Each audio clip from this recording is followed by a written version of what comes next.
Ada salah satu buku karya Sigit Priatmoko yang aku baca dengan judul Mengapa Sulit Bahagia. Ada beberapa catatan penting yang aku tulis di sini. Sebenarnya, bahagia itu sifatnya relatif dan subjektif. Gak ada ukuran pasti untuk bahagia. Contoh, melihat orang yang kita sayangi dalam keadaan sehat, tiba-tiba dapat senyuman dari gebetan, sembuh dari rasa sakit, melihat anak tumbuh sehat, tumbuh cerdas, berakhlak baik. Ternyata bahagia itu sederhana.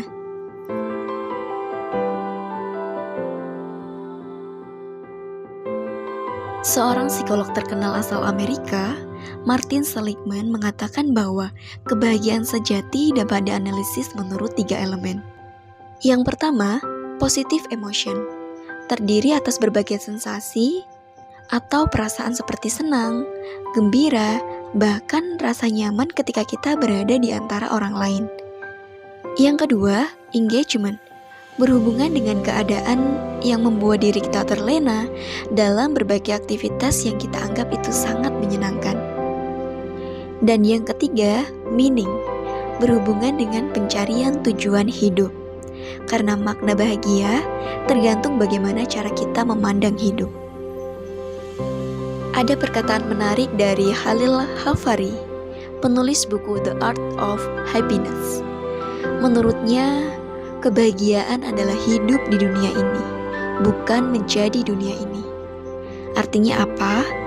Kebahagiaan akan kita dapatkan manakala kita bisa memposisikan diri dengan tepat dalam hidup ini. Karena kebahagiaan adalah milik mereka yang mampu mengelola hidupnya dengan bijak. Hidup memang seringkali tidak sejalan dengan apa yang kita inginkan. Tapi percayalah, semua orang berpotensi dan berhak untuk bahagia. Terlepas dari bagaimana setiap pribadi mengartikan bahagia tersebut. Karena faktor utama munculnya kebahagiaan itu adalah dari hati, bukan materi.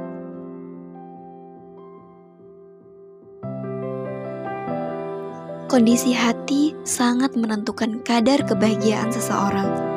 Semakin baik dia dalam mengelola hati, maka dia akan semakin bahagia. Tapi juga sebaliknya, semakin buruk seseorang dalam mengelola hatinya, maka rasa bahagia juga akan semakin jauh.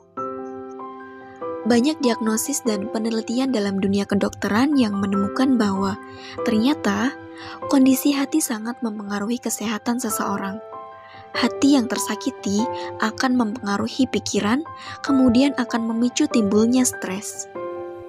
Meskipun sebenarnya penyebab stres sangat beragam dan relatif berubah dari masa ke masa. Contohnya aja ketika kita sedang mengalami tekanan kerja, atau kalian sedang dalam kondisi finansial yang kurang baik, terlalu mencemaskan masa depan, kerja yang terlalu berlebihan, mungkin kita sedang dalam lingkungan yang toksik, bahkan masalah rumah tangga atau masalah percintaan. Maka dari itu, dapat dikatakan bahwa sulit atau mudahnya meraih kebahagiaan tergantung pada bagaimana kita mengkondisikan hati.